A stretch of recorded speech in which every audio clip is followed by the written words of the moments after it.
네, 입정을 대신하여 금일 법회를 해주실 이영경 총장님의 간단한 양력 소개가 있겠습니다.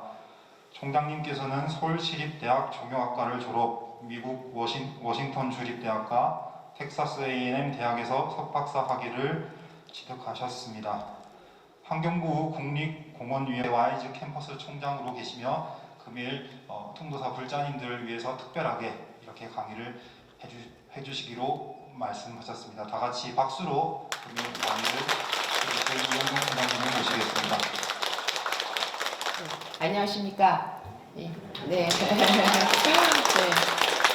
일요일인데 이렇게 와주셔서 제가 강의를 잘해야 될 텐데 좀 걱정이 됩니다만, 제가 통상 강의하는 걸 같이 보는데 오늘은 여기 상황상 저희가 이제 같이 보면서 못하고 있어서 조금 좀 소통하는 게 조금 힘들겠다 싶긴 합니다만 열심히 잘해보겠습니다. 지금 제가 말씀드리는 거는 국립공원 정책과 전통사찰의 가치라는 겁니다. 이게 굉장히 내용을 많이 담고 있습니다. 저희가 이거를 똑같은 자료를 요 밑에 보시면 2018년에 불교포럼, 그 다음에는 이제 중앙종무기관 산하기관 워크샵, 그 다음에 종단 지도자 포럼에서 발표를 한 거예요. 일자를 보시면 알겠지만 이게 2018년에 제가 발표를 한 거기 때문에 데이터가 조금 오래됐습니다. 제가 2020년부터는 동국대학교 와이즈 캠퍼스 총장을 맡느라고 이런 것들을 따라가지를 못해서 데이터는 조금 차이가 날 것 같습니다만 전반적인 내용은 같다라고 생각하시고 들어주시면 좋겠습니다. 예. 말씀드릴 내용이 굉장히 많습니다. 왜냐하면 제가 1993년부터 조계종단의 환경위원회 위원으로 활동하면서 거의 한 30년 동안 제가 한 연구 결과를 여기에 다 집약해 놓은 겁니다. 그래서 내용이 좀 많은데 핵심적인 것만 오늘 좀 알려드리겠습니다. 근데 강의를 듣기 전에 이제 좀 염두에 두셔야 될 거는, 제가 말씀드리는 거는 저희가 있는 이 통도사, 이런 전통사찰이라고 부르는데, 우리 불자들이 전통사찰이 어떤 거고, 그리고 저희가 역사적으로 이렇게 이 전통사찰을 보존해온 스님들과 승과가 사회에 어떻게 중요한 일을 하고 있느냐 하는 거를 불자들이 잘 모르고 계세요. 그래서 이런 걸 아는 게 우리들의 정체성, 우리들의 자부심, 우리들의 자신감에 굉장히 중요합니다. 그래서 이런 정말 지식, 실제적인 지식을 저희가 가져야만 사회에 나가서 우리는 이렇게 사회에 공헌을 하고 있고, 그리고 앞으로 우리가 1700년 동안 우리에 있는 위에 분들, 스님들, 그다음에 우리의 선조들이 지켜온 이 전통사찰을 우리의 후손들이 똑같이 가질 수 있게끔 보존하고 관리할 수 있는 그런 결정을 하는데 우리가 도와줄 수가 있습니다. 그래서 그런 실제적인 측면에서 제 강의를 들어줬으면 좋겠다 생각이 됩니다. 제가 강의하는 내용은 크게 보면 4가지입니다. 첫 번째는 전통사찰이 도대체 뭐냐, 전통사찰에 어떤 자원이 있고 전통사찰의 가치가 뭐냐 하는 걸 우리가 먼저 알아야 됩니다. 첫 번째 그걸 하는 거고, 두 번째는 과연 우리가 지금 전통사찰이 사회적으로 어떻게 인식되고 있느냐 하는 걸 알아야 됩니다. 그게 전통사찰 때문에 벌어진 여러 가지 갈등이 있습니다. 사회적 갈등. 그 갈등을 벌써 말씀드리고, 갈등이 왜 왔느냐 그걸 저희가 알아야 되거든요. 원인을 정확하게 파악해야 되니까. 두 번째는 그 원인을 제가 4가지 측면에서 알려드립니다. 그리고 세 번째로 가면, 이런 전반적인 사회적 갈등이 그러면 사찰만 있느냐? 그렇지 않습니다.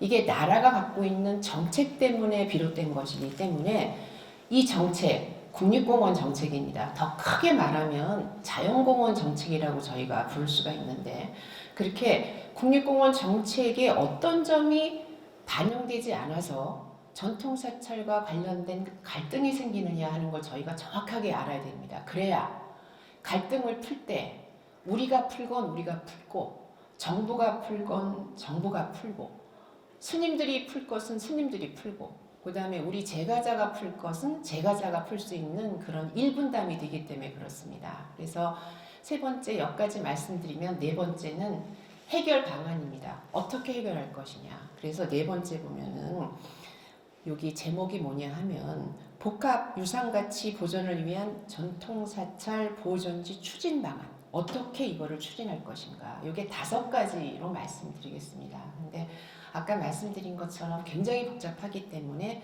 제가 되풀이해서 핵심적인 것만 말씀드리기로 하겠습니다. 첫 번째, 아까 말씀드린 전통사찰이 뭐냐? 자원이 뭐가 있느냐? 이 특징과 자원 때문에 우리가 전통사찰의 가치를 어떻게 말할 수 있느냐, 이 점에 대해서 말씀드리겠습니다. 전통사찰을 우리가 이해하는데 일반인들이 모르고 있지만 꼭 알아야 될 게 2가지가 있습니다. 2가지가. 첫 번째는 전통사찰이 어떤 것까지 전통사찰류가 부르는 거냐. 우리가 앉아있는 이 건축물만 사찰이냐, 아니면 그렇지 않느냐 하는 게 첫 번째고요. 2번째는 전통사찰이 우리한테 어떤 의미가 있느냐. 이거 문화유산이라는 겁니다. 2번째입니다. 2가지인데 2가지를 합쳐서 제가 드리고 싶은 말씀은 뭐냐면 전통사찰은 지역적인, 개별적인 게 아니라 이렇게 건축물 하나 이런 게 아니라 전체를 아우르는 지역적인 걸 면적이라고 얘기를 합니다. 면적인 문화유산이다. 요거를 우리는 지금 알아야 됩니다. 이게 기본입니다. 밑에 보면 전통사찰로 지정되려면 거기 법이 하나 나오죠. 전통사찰의 보존 및 지원에 관한 법률이라는 게 있습니다. 전통사찰은 그냥 아무나 전통사찰이라고 하지 않습니다. 법으로 지정이 돼야 되는데 지정이 될 때는 지정 조건이 있습니다. 2번째 뭐냐면 역사적, 불교적, 문화적, 예술적, 건축적 가치 이게 다 있을 때만 우리가 전통사찰로 지정이 됩니다. 아무거나 되는 게 아니에요. 근데 이 가치가 뭐냐 하면은 바로 밑에 로스란 사람이 나오죠. 로스가 1996년에 많은 사람들한테 문화유산이 과연 뭐지? 문화유산이 되려면 어떤 특징을 가지고 있어야 되지? 라고 말하기 위해서 말한 게 있습니다. 문화유산이 되려면 로스에 의하면 고고학적 가치, 역사적 가치, 예술적 가치, 사회적 가치 요게 있어야 됩니다. 한번 보십시오. 로스가 말한 가치가 아까 말한 전통사찰의 지정 조건과 똑같지 않습니까? 그러니까 전통사찰로 지정된다는 건 뭐냐면 그게 문화유산이라는 겁니다. 1972년에 유네스코에서 굉장히 중요한 말을 했습니다. 뭐냐면은 유네스코는 문화유산을 보존하는 게 굉장히 중요하다고 생각합니다. 인류 역사상. 왜냐하면 제가 지금 뭔가 말을 하고 있지만 제가 말하는 거는 사실 제 말이 아니라 제가 공부해서 하는 말이거든요. 그래서 사실 제가 하는 한마디 한마디는 제 말이 아니라 인류의 모든 지식을 제가 그냥 갖다 잠깐 쓰는 겁니다. 그 말은 뭐냐면 우리가 갖고 있는 모든 거는 유산입니다. 근데 그 유산을 보호할 때 어떻게 보호해야 되느냐. 유네스코는 그게 가장 걱정이었습니다. 그래서 유네스코가 그때 했던 말이 뭐냐면 면적인 문화유산의 개념이 필요하다라고 생각했습니다. 왜냐하면 생각해보세요. 살고 있는 동네에 문화유산이 하나 있습니다. 보물이. 근데 걔가 하나 딱 있어요. 걔가 예를 들어 신라시대 때 생긴 겁니다. 근데 걔가 하나 있는데 걔만 냅두고 주변이 전부 다 도시로 되면 걔가 어떻게 보이겠습니까? 도시는 다 콘크리트로 올라가고 규모도 크고 차도 쌩쌩 돌아가는데 걔가 혼자 딱 있고 주변에 막 차가 돌아다니고 아파트가 많아. 그렇게 되면 뭐가 되냐면은 문화유산이 갖고 있는 경관적 품격이 훼손이 되고 의미가 사라집니다. 그래서 유네스코에서는 지역적 문화유산이라는 개념을 갖게 돼요. 그러면서 지역적 문화유산이 되려면 그거에 특징이 있어야 되잖아. 아무나 할 수가 없으니까. 그래서 3가지를 말합니다. 걔가 역사상으로 기념비적인 건축물이 있거나 예술품이 있거나 아니면 건물 집단이 같이 있어야 된다. 집단이 이렇게 집단. 그런데 그 집단이 어떻게 있어야 되냐면은 경관이 비슷하게 생긴 데 쭉 있어야 된다는 얘기입니다. 그게 2번째고 3번째는 그 경관이라는 그 보이는 것들이 어떤 특별한 지형을 갖고 있어야 된다는 겁니다. 이게 면적인 문화유산입니다. 그래서 우리가 지금 드리는 말씀은 전통사찰이라 하면 이런 게 갖고 있는데 여기서 중요한 게 뭐냐면 전통사찰은 법으로 볼 적에 그냥 사찰 하나만 가리키는 게 아니라 통도사라고 하면 통도사가 갖고 있는 모든 소유한 토지가 모두 전통사찰이라는 겁니다. 통도사 들어오실 때 쭉 들어오다 보면 거기에 그 산책로 보셨죠? 하천도 보셨죠? 그리고 쭉 올라가서 저쪽 암자 가다 보면 막 논밭 같은 거 다 있지 않습니까? 통도사가 다 소유한 토지입니다. 그 모든 논밭, 산, 하천 이런 것들이 전부 다 전통사찰입니다. 그러니까 전통사찰은 굉장히 크지요. 그래서 여기서 꼭 알아두셔야 할 개념은 뭐냐면 전통사찰은 지역적인 문화유산이다. 요거 꼭 지금 염두에 두셔야 됩니다. 자, 한번 보시죠. 그래서 파란 거에 나온 게 전통사찰. 이거는 유산적 가치를 가지는 건축물, 예술작품, 건물 집단, 그리고 아름다운 전통 경관의 연속성을 갖는 산지 지형이다 라고 말씀하셔야 됩니다. 이제부터는 전통사찰이 뭐야? 그러면 우리 이렇게 설법적 이렇게 말씀하시면 안 됩니다. 전체다 라고 말씀을 하셔야 되고, 이게 통도사 정경도입니다. 우리 성보 박물관에 있지요. 보십시오. 우리의 선조들은, 그리고 우리의 승가에서는 전통사찰을 이렇게 표현했습니다. 가운데 우리 사찰 있죠? 산들이 쫙 있지 않습니까? 그래서 전통사찰이라 함은 건축물과 사찰이 소유하는 모든 토지, 산림, 전과 답을 모두 포함한다. 이런 겁니다. 그래서 이런 거 안에는 과연 자원이 뭐가 있느냐를 아셔야 됩니다. 왜냐하면 우리가 보존할 거는 자원이기 때문에 그렇습니다. 보존은 이렇게 만질 수 있는 것과 만질 수 없는 거를 보존을 하는데요. 우선적으로 만질 수 있는 거를 보존하시기 때문에 그렇습니다. 거기 있는 건 세 가지가 있습니다. 첫 번째는 종교적인 유산이 있고, 두 번째는 문화적인 유산이 있고, 세 번째는 자연적인 유산이 있습니다. 종교 유산은 여러분들도 포함되는 겁니다. 여러분 자체가 사고대정으로 이거를 이루는 큰 자원입니다. 생각해 보세요. 사찰에 스님만 계셔. 여러분이 없어. 안 됩니다. 여러분은 스님만큼 매우 존귀한 존재고, 그러기 때문에 사찰을 지키는데 앞장서셔야 되는 그런 권리와 책임을 가지고 계십니다. 종교유산이 있고요. 두 번째는 문화유산입니다. 수많은 문화재가 있습니다. 수많은 문화재가 1700년 동안 있었던 거, 우리 민족이 갖고 있었던 모든 예술적, 건축적, 그 다음에 상징적 의미를 전부 가지고 있는 문화재가 있죠. 이게 지정문화재의 자그마치 31%를 차지하고 있습니다.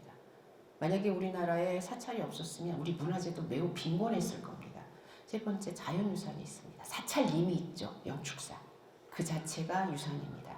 이 얘기는 나중에 굉장히 중요한 얘기를 할 때 가져가야 되니까 갖고 가셔야 됩니다. 왜냐하면 산도 유산이다.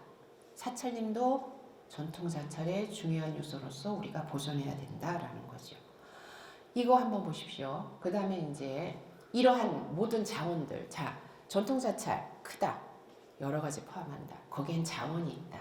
자원이기 때문에 그 자원으로부터 가치가 발생합니다. 중요한 가치. 첫 번째, 사찰이기 때문에 종교 가치가 발생하지요. 스님이 계시고 우리가 계시고 종교적인 수행이 일어납니다.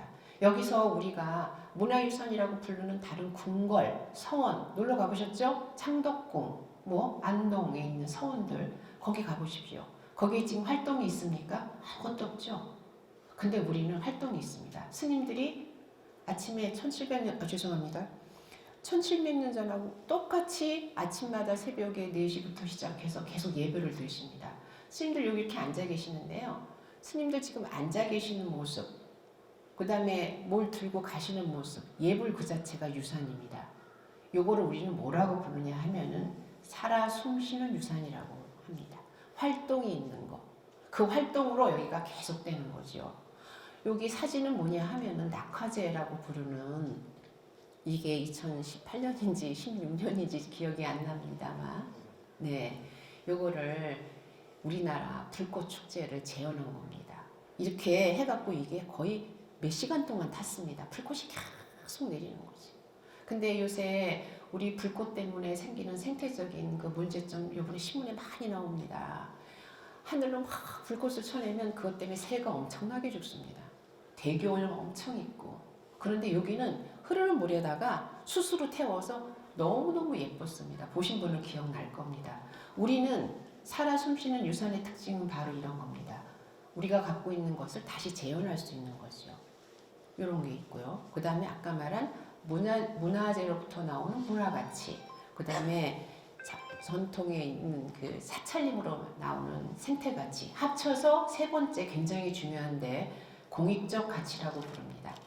사찰은 있는 거 그 자체로 사람들한테 이익을 줍니다. 왜냐면 와서 힐링도 하고 기도도 하고 여러분들 좀 앉아갖고 모르는 지식도 확충하고, 그걸 우리가 모두 뭐라고 부르냐면 공익적 가치라고 부릅니다. 그래서 지금 여기서 알아두셔야 될 건 뭐냐면 사찰에는 공익적 가치가 있다. 공익적 가치, 많은 사람을 이익하게 하는 가치. 그것 때문에 사찰이 이제부터 갈등 파트로 넘어가는 겁니다. 사찰이 그것 때문에 자연공원으로 이용되기 시작했습니다. 1967년부터 그렇습니다. 그래서 많은 사람들을 불러올려요. 왜냐하면 거기 가치가 있기 때문에. 우리는 뭔가를 가지고 있으면 나눠줘야 되지 않습니까? 그래서 우리가 좋은 걸 갖고 있기 때문에 그거를 일반인한테 공개하고 나눠주기 시작한 겁니다. 그걸 공익적 가치, 자연공원으로 하는 겁니다. 저 보면은 우리가 국립공원이 17개 산악공원이 있는데 그 중에 16개 안에 전통사찰이 포함되어 있습니다. 그리고 조계종이 갖고 있는 사찰 보존지가 2억 평입니다. 2억 평. 그 2억 평 중에 3분의 2가 공원으로 편입돼서 사람들한테 쓰이고 있습니다. 요거를 기억하셔야 됩니다. 일단 공원으로 되면 무슨 일이 생기느냐? 사찰에서 사적으로 이용할 수가 없습니다. 건축물 하나 질 수도 없고 화장실 하나 질 수도 없고 나무 하나 심을 수도 없습니다. 그렇게 이용이 되고 있는 겁니다. 근데 왜 우리가 전통사찰 지역을 공원으로 이용했느냐? 왜냐면 6.25 끝나고 1967년이 어떤 데인지 아시지요? 그때 사찰이 우리가 살림들이 대부분 다 없었습니다. 나무가. 근데 유난히 여기에만 있었습니다. 왜냐하면 스님들이 그걸 보호했기 때문이죠. 그게 산감제도라는 것 때문에 사찰에서는 산을 계속 보존하면서 왔습니다. 그래서 이렇게 생태적으로 수려하고 양호한 사찰림을 갖게 된 건 사찰이 지켜냈기 때문이죠. 그래서 사찰 보존지는 다 국립공원의 핵심 탐방 지역입니다. 자, 월정사를 한번 보시죠. 월정사를 보시면 저 많은 것들이 저기 이제 저 큰 이렇게 된 것이 오대산 국립공원입니다. 오대산 국립공원은 지정일이 1975년에 지정됐습니다. 이게 2022년 현재 한 47년 됐죠. 그렇게 됐는데 저기 가운데 있는 빨간 선으로 된 게 월정사가 갖고 있는 월정사 사찰 보존지입니다. 이거는 643년에 월정사가 창건돼서 지금까지 한 겁니다. 그러니까 얘는 현재까지 1379년 된 겁니다. 그러니까 사찰 보존지는 1379년 됐는데 여기에다가 국립공원이 지정된 47년 된 거죠. 오대산 국립공원은 326.3제곱킬로미터. 이 면적을 잠깐 기억해 주십시오. 300제곱킬로미터. 월정사 보존지는 한 58제곱킬로미터. 전체 오대산 국립공원의 한 17.78%를 차지를 하고 있습니다. 월정사 보존지를 보시면 그 안에 월정사 5대봉이 다 들어가 있습니다. 저 봉오리까지 다 월정사 땅입니다. 저거는 나라 땅이 아닙니다. 월정사 땅입니다. 다시 말하면 대한불교 조계종의 땅입니다. 그 안에 주요 사찰이 다 들어가 있고, 그리고 난 다음에 오대산 국립공원의 탐방 코스 중에서 5개가 있습니다. 그 다음에 사고도 있어요. 영감사지라는 사고도 있습니다. 국보가 여긴 4개인데 5개로 늘어났고요. 보물 3개. 엄청나게 문화재가 많습니다. 자, 제가 그래서 월정사의 가치를 한번 조사를 해봤습니다. 사람들이 몇 명을 했냐 하면은 568명을 설문조사를 했는데 빨간 표 있는 걸 한번 보십시오. 왜 이게 중요하냐면은 설문을 할 때 설문이 편중되면 안 됩니다. 남녀 비율이 비슷했고 그 다음에는 신도, 불교 신도와 불교 신도 아닌 사람도 아닌 게 더 많죠? 아닌 게 더 많습니다. 그 다음에 세대별로도 이렇게 분포가 되어 있습니다. 제가 뭘 물어봤냐면 요걸 물어봤습니다. 첫 번째, 어딜 방문하셨습니까? 두 번째, 혹시나 지금 방문한 월정사 보존지역이 월정사 소유토지라는 걸 알고 있습니까? 그 다음에는 오대산 국립공원이 100%로 중요하다고 하면은 월정사 보존지는 몇 %로 중요하다고 느끼십니까? 라고 물어봤습니다. 답은 이겁니다. 오신 분의 580명의 95.8%가 다른데 안 갑니다. 월정사 소유 토지인 월정사 경내지만 갔지요. 그 다음에 오신 분의 71.5%가 그게 다 월정사 땅이에요? 몰랐는데요? 라고 말씀을 하시고요. 그 다음에 오대산 국립공원의 중요도가 100%면은 월정사는 73.65%쯤 된다라고 말을 하고 있습니다. 자, 아까 기억하시죠? 면적이 몇 % 차지하고 있었죠? 17%. 그죠?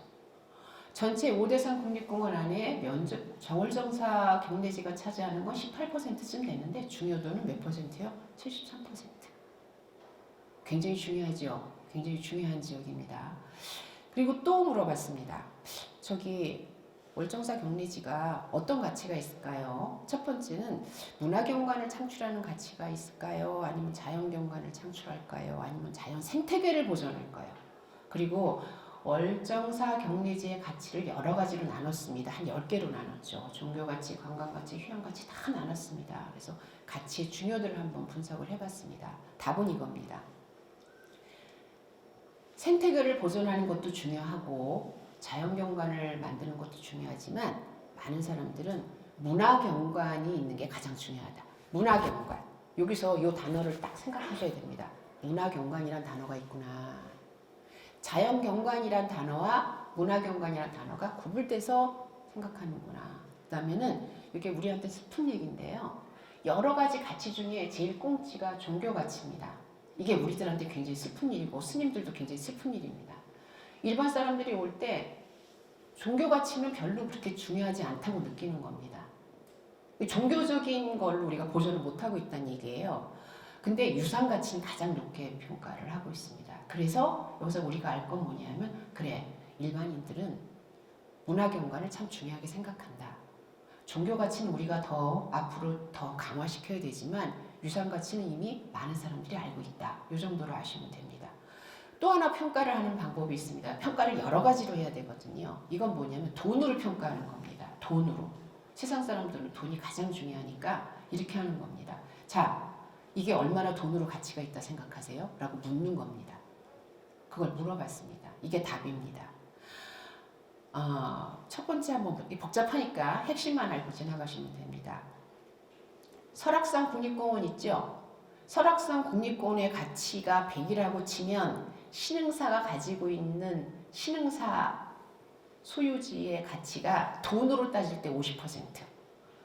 가야산 전체 국립공원의 가치가 돈으로 따질 때 하다 보면은 그거에 가야산 국립공원에서 해인사가 가지는 게 자그마치 79%.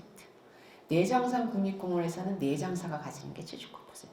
그러니까 사람들은 인식도 그렇고 돈으로도 그렇고 사찰 경내지를 매우 중요하다 생각하는 겁니다. 자, 지금부터는 이게 우리가 길게 아는 건 뭐냐면 여러분들한테 제가 꼭 알았으면 좋겠는 게 뭐냐면 전통 사찰이 뭐냐, 어떤 가치가 있느냐, 어떤 자원이 있느냐, 사람들은 이걸 어떻게 생각하느냐. 그렇죠. 그래서 매우 가치 있다 생각합니다. 근데 갈등이 발생합니다. 갈등. 이것 때문에 난리가 납니다. 그 갈등이 뭔지 한번 알아봐야 되겠습니다. 첫 번째는 뭐냐면 갈등의 가장 중요한 거는 입장료 문제입니다. 입장료 문제 때문에 소송이 걸리고 난리가 나지요. 입장료 문제가 생기는 원인이 있습니다. 그 원인이 4가지입니다. 2, 3, 4, 5라고 한 걸 이걸 짧게 말씀드리겠습니다. 문화재 관람료 왜 생겼을까?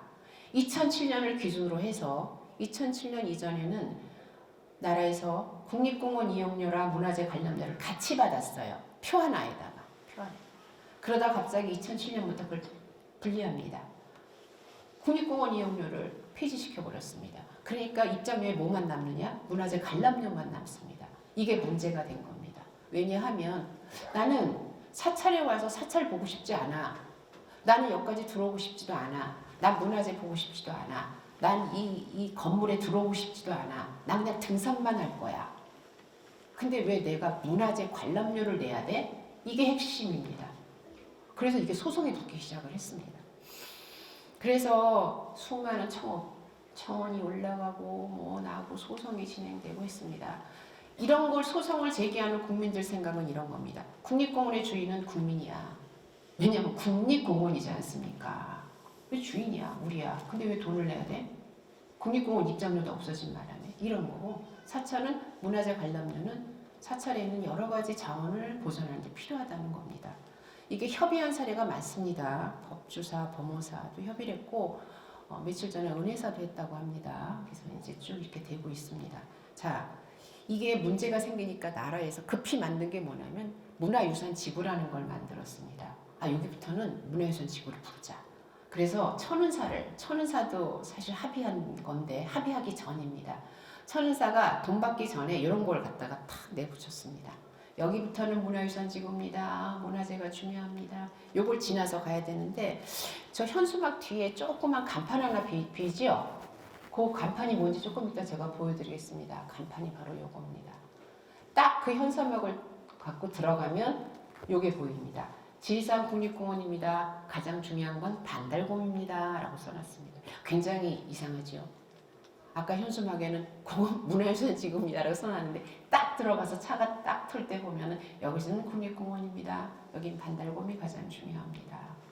이게 국가와 지자체가 인식이 다르다는 걸 나타내죠. 어쨌건 차를 타고 한번 가봅시다. 그래서 이걸 지나가. 쭉 가면서 여기서 입장료를 받습니다. 천은사 입장료는 여기서 받아요. 받고 지나가면은 암자를 지나가고 그러고 난 다음에 이런 곳이 보면서 지나갑니다. 쭉 이렇게 문화재를 보면서 지나가죠. 제가 드리는 말씀은 여기쯤 되면은 약간 좀 빨리 캐치하시는 분은 뭘 말하고 싶은가 아실 겁니다. 왜냐하면 아까 말씀드린 것처럼 전통사찰은 뭐예요? 다 말하는 겁니다. 이분들이 등산을 하지만 벌써 들어올 때 뭐를 보고 있는 겁니까? 문화적 가치를 보시면서 가고 있는 거고 천은사 땅을 지나가고 있는 사실이라는 겁니다. 왜냐하면 국가 땅이 아니기 때문에 그렇죠. 모릅니다. 그래서 우리가 이렇게 왜 이런 일이 생기느냐? 왜 갈등이 생기느냐? 첫 번째, 아까 말한 것처럼 면적인 문화유산이라는 거를 나라에서는 한 번도 말해본 적이 없습니다. 한 번도 말해본 적이 없어요. 국민들도 몰라요. 그래서 면적인 문화유산이라는 것 자체를 모른다. 면적인 문화유산이 1972년 유네스코에서 나올 때 유네스코가 이걸 보존하기 위해서는 어떻게 보존해야 되느냐. 첫 번째, 개별유산 보존하고 유산이 있는 그 지역을 보존하고 그 지역에 있는 마을을 보존하고 그 마을이 있는 도시까지 그 경관을 함부로 하지 말아라라고 얘기를 했어요. 우리 아무도 모릅니다. 아까 말씀드린 것처럼 전통사찰 보존지는 뭐예요? 면적인 문화유산입니다. 그 안에 산문 있죠? 다 있습니다. 한번 보시겠습니다. 자, 이게 통도사죠. 산문을 지나. 이때부터 문화유산은 시작이 되는 거죠. 산문 지나와서 갑니다. 자, 뭐예요? 자연유산입니다. 자연유산만 있습니까? 가다 보면 저기 왼쪽에 뭐가 보입니까? 등 보이죠? 거기에 써있지 않습니까? 우리 종정스님 성파 중복 다 이름이 있습니다. 오른쪽에 보면 다 이런 거 있습니다. 보죠? 개울 다 이거 이 경관 이거 이 하천 그리고 또 다 지나지 않습니까? 그래서 쭉 걸어가면 이렇게까지 우리는 이 자체가 다 면적인 문화유산을 지나오는 겁니다. 근데 이거 안 보고 산으로 씩 올라갔다고 그럴 수 있겠습니까? 그쵸? 그래서 우리는 면적인 문화유산이 우리도 모르고 나라도 모르고 스님들 아십니까? 그런 겁니다. 자, 이 보십시오. 위에서 쫙 보면 이 산까지 전부 다 이게 다 문화유산입니다. 면적인 문화유산. 그리고 이런 것들이 창출하는 경관을 뭐라고 불러요? 문화경관이라고 부릅니다. 이 단어를 지금 꼭 기억하셔야 됩니다. 문화경관, 문화유산, 문화경관. 그래서 이게 문화경관으로 오는 겁니다. 전 세계적으로 문화경관이 얼마나 중요한지에 대해서 말씀드리겠습니다. 유네스코에서는 문화경관을 세계 문화유산 지정 조건에다 넣습니다. 아무것도 없어도 돼. 문화경관으로만 문화유산 될 수 있어. 팔만대성경 없어도 돼. 그 지역이 문화경관만 창출해? 문화유산이야. 그렇게 말을 한 겁니다.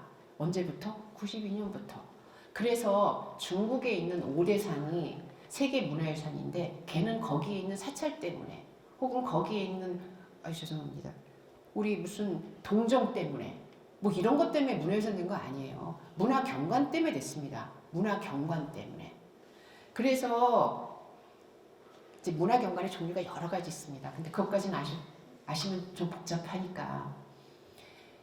이 중국의 오대산이 문화경관이 된 이유가 그 오대산에 가면 불교와 자연이 합쳐진 특정한 경관을 볼 수 있기 때문에 그런 거거든요. 그걸 결합된 문화경관으로 부르는 겁니다. 그래서 불교 문화와 자연이 어떻게 조화가 되어 있느냐. 그거 우리입니다. 아까 말한 무풍한 손길. 그거 불교 문화와 자연이 결합된 겁니다. 하천, 불교 문화와 왜 거기 일지문이 그렇게 서 있겠습니까? 하천에서. 부석사 가보신 분 있으시죠? 부석사. 부석사 가다 보면 그 되게 무서운 게 들어가는데 문이 약간 이렇게 옆으로 비껴놨죠? 그러니까 우리 건축 조경하는 사람들은 그것 때문에 막 왜 저건 이렇게 바로 서 있지 않고 비켜놨을까 생각합니다. 근데 우리들 생각하는 건 제 생각은 그렇습니다. 왜냐하면 걔가 이렇게 서 있으면 산을 쳐요. 산을 탁 칩니다. 걔가 피킨 겁니다. 가면서 산 안 치려고. 그게 바로 불교 문화가 자연을 배려하는 그것 때문에 건축이 그렇게 되는 거예요. 그게 불교 문화와 자연이 결합된 거를 보여주는 겁니다. 그래서 지적 면적이 얼마예요? 6만 헥타르. 6만 헥타르는 600제곱킬로미터. 아까 월정사가 속해 있는 오대산 국립공원이 얼마라고 해서 360제곱킬로미터. 그보다 훨씬 큰 600제곱킬로미터가 지금 문화경관 때문에 세계 문화유산으로 된 거고요. 그 다음에 요거 요 지도 굉장히 중요합니다. 자, 요게 중국 오대산의 세계 문화유산 지역입니다. 초록색 지역은 전체 지역이에요. 문화유산 지역. 그 안에는 빨간 지역이 뭡니까? 걔는 핵심 지역. 얘는 진짜 중요한 지역이야. 근데 모든 유산은 어떻게 하냐면은 핵심 지역, 보존할 지역, 중간에 보존에 충격이 들어오면 그 충격을 막는 지역, 완충 지역이라고 있습니다. 그래서 빨간 건 핵심 지역, 중간에 완충 지역이 이렇게 있습니다. 그래서 오른쪽 그림 한번 보시죠. 요거 보면 불을 꺼야 잘 보이지 않습니까, 스님? 예, 이게 너무 그래갖고 그림이 많이 나오는데 좀 불을 껐으면 좋겠습니다. 자, 완충 지역을 한번 보세요. 완충 지역들이 이렇게 쭉 연결돼 있죠. 초록색이, 그쵸? 초록색이 어디가 이렇게 끊어진 데가 없지 않습니까? 요 그림 잘 보십시오. 중국 사람들인데 요걸 이렇게 지정했다는 겁니다. 그리고 난 다음에 유네스코에서 몇 가지 정했습니다. 중국 세계문화유산이 되면 계속 세계문화유산으로 남는 게 아니에요. 중간중간 와서 개선들이 평가를 합니다. 잘 보존하고 있니? 이거 다 끄셔도 될 것 같습니다. 잘 보존하고 있니? 이제 잘 보존 못하면 문화유산에서 뭐라 그러죠? 이렇게 탈락합니다. 근데 그 보존을 하는 지표가 뭐냐면 4가지입니다. 4가지. 뭐 환경지표, 수질 뭐 이런 거 잘하고 있나. 근데 종교활동 지표라는 게 있어요. 종교활동이 정말 잘 일어나고 있느냐를 보는 겁니다. 거기에 뭐가 있습니까? 비구, 비구니의 숫자, 신도의 숫자 줄어들면 안 돼. 왜냐하면 왜 그렇겠습니까? 거기가 문화유산으로 된 거는 불교 문화와 자연과의 보존 때문에 있기 때문에 불교 문화가 계속 번성해야 되는 거예요. 그 신도 줄어들면 안 돼. 종교활동 계속 해야 돼. 이겁니다. 이게 굉장히 중요한 겁니다. 보면은 절, 건축물, 유산 모니터링 잘 관리하라는 겁니다. 그래서 이게 뭡니까? 문화경관으로 세계 문화유산이 된 경우가 이런 경우가 있고 우리 오대산보다 훨씬 큰 면적으로 그리고 아까 말씀드린 것처럼 이렇게 핵심 지역도 끊기지 않고 전체 면으로 지정했다는 것도 지금 기억하시고 그 중에 하나의 지표가 관리 잘할 뿐만 아니라 종교활동 잘해야 된다 하는 것도 들어가 있다. 이거 되게 중요합니다. 딱 기억하시고 그 다음에는 이렇게 우리가 문화유산 지역적인 문화유산이 뭔지도 모르고 문화경관도 모르는 문제에다가 또 하나는 뭐냐면 국민들이 사찰지역이 사유지라는 것 자체를 몰라요. 그 문제가 있다는 겁니다. 왜? 내 땅은 내가 좀 마음대로 할 수 있는 거 아닙니까? 그죠? 그런데 그걸 모르는 거예요, 국민들이. 아까 말한 것처럼 소송을 제기하는 분들은 국립공원은 국민의 거기 때문에 그 안에 있는 전통사찰 보존지도 국민의 거야 라고 생각한다는 거죠. 자, 우리나라 국립공원의 안에 있는 소유지 구분을 한번 보실까요? 국유지, 나라가 갖고 있는 거는 53.9%밖에 안 돼요. 국립공원으로 지정됐는데 나라 땅이 54%밖에 안 됩니다. 다 다른 사람 땅이에요. 그 중에서 사유지가 자그마치 26%, 일반 이렇게 개인들이 갖고 있는 게 26%, 국립공원인데, 그리고 사찰 보존지 자그마치 7.2%.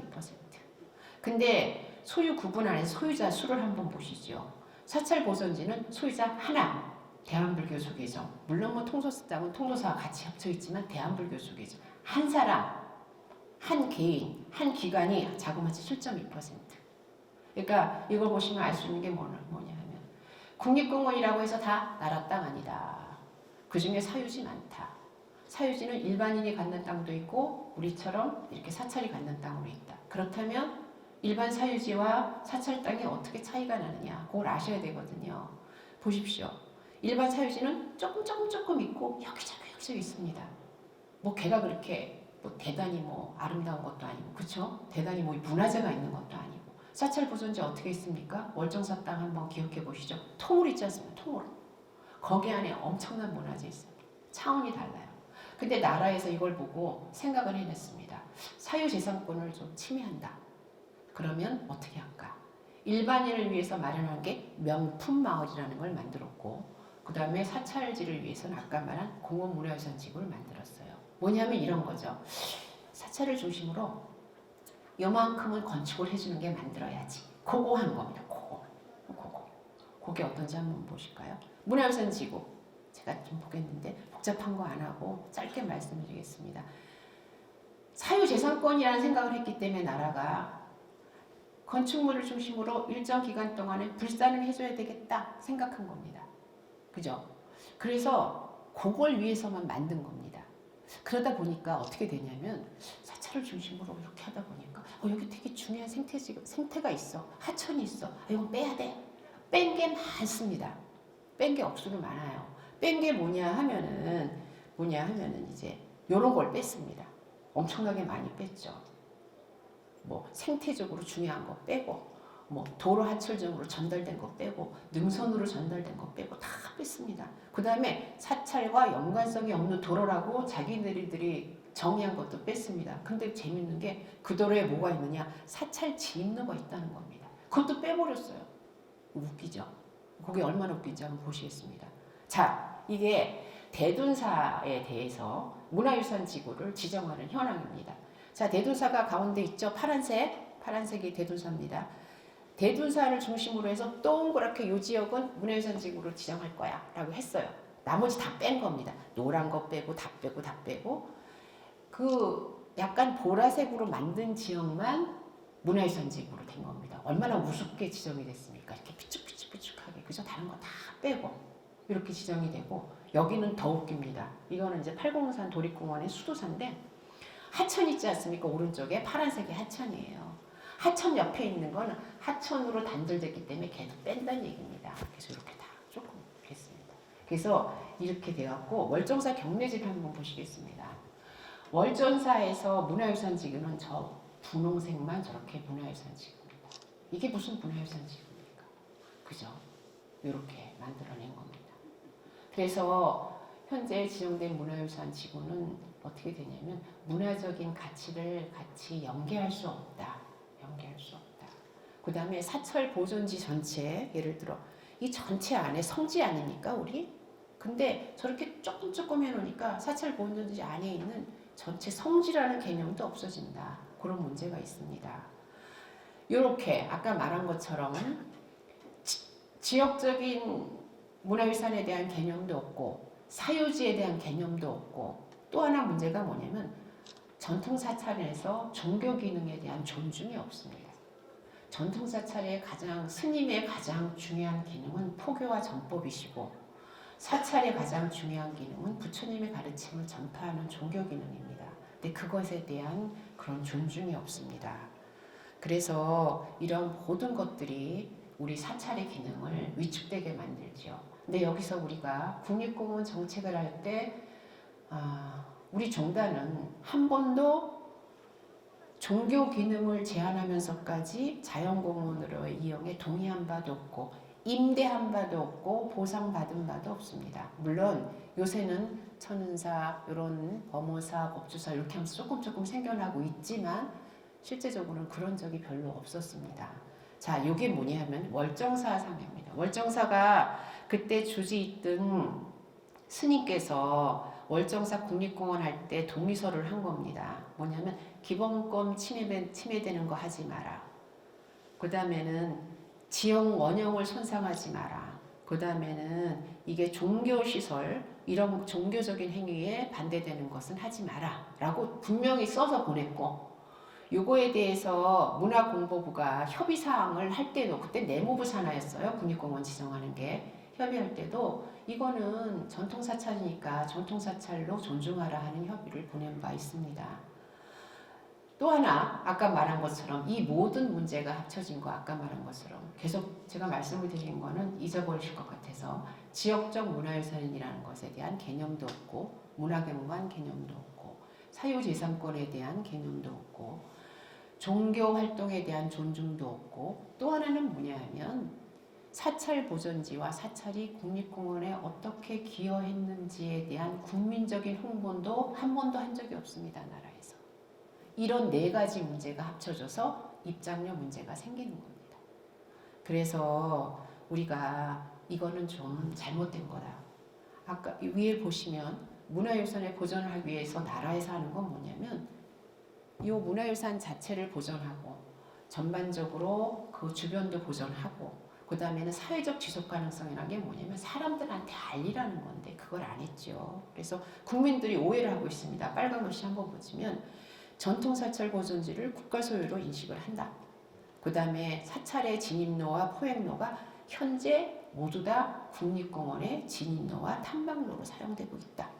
그 다음에 지난 1000년 동안에 사찰 관리 때문에 이렇게 양호하게 우리가 사찰림을 보존하고 있다는 사실을 모르고 있는 겁니다.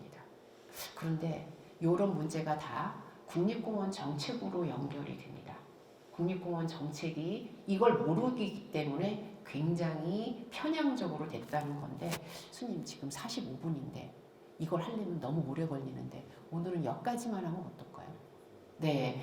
그러면 오늘의 강의는 이렇게 했으면 좋겠습니다. 우리가 전통사찰이 뭐고 전통사찰의 공간적 범위가 뭐고 그 안에 있는 자원이 어떤 자원이 있고 그것 때문에 어떤 가치가 발생한다. 그래서 아까 사진을 본 것 같이 통도사는 전체 통으로 봐야 된다. 여기까지는 아셨죠? 아셨습니다. 그랬는데 이런 전반적인 걸 갖고 있음에도 우리가 이걸 내줘서 여러분이 같이 쓰고 있음에도 불구하고 이게 갈등이 발생한다.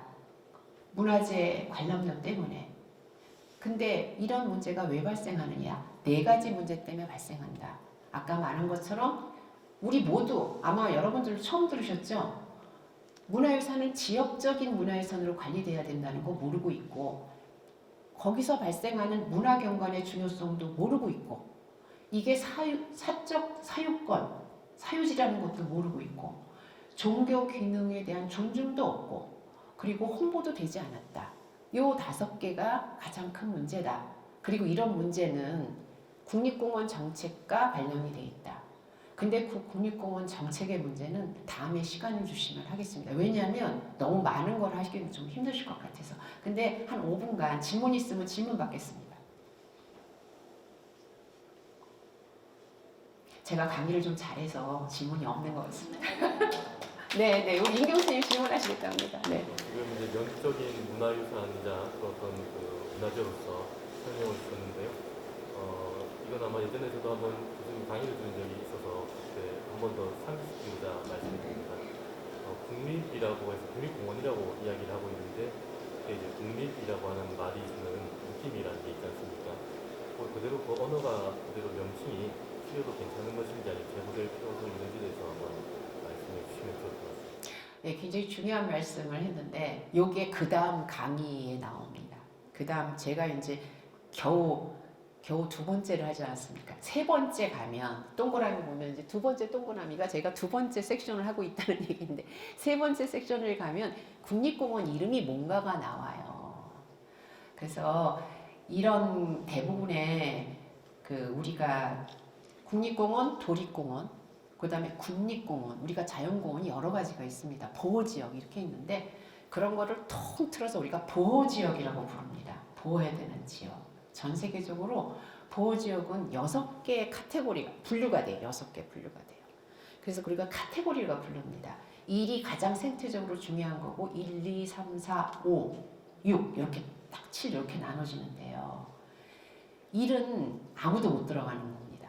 들어가면 안 돼. 왜냐면 생태적으로 너무나 훌륭하기 때문에 걔는 그 일반인 아주 제한된 사람만 들어가서 연구만 하는 지역이고 2번은 1번보다는 좀 덜하지만 엄청 생태가 중요한데 걔가 국립공원입니다. 걔 이름이 별명이 그러니까 아까 말한 것처럼 분류가 7가지가 있는데 그 분류에 별명이 있습니다. 별명이 뭐 카테고리 1은 뭐고 카테고리 2는 뭐 카테고리 2의 이름이 국립공원입니다. 전 세계적으로 국립공원은 거의 다 나라 소유로 되어 있습니다. 3, 4, 5로 가다 보면 이게 약간 사유권이 들어와서 이름이 달라지고 사유권이 들어오니까 관리 방식도 달라집니다. 그러니까 저희가 지금 알아야 될 게 뭐냐 하면 이제 세 번째, 네 번째 국립공원이란 말은 사실은 바뀌어져야 된다. 저는 그렇게 생각합니다. 그거는 다음에 강의 기회가 있으면 말씀드리겠습니다. 예, 다음 질문 받겠습니다.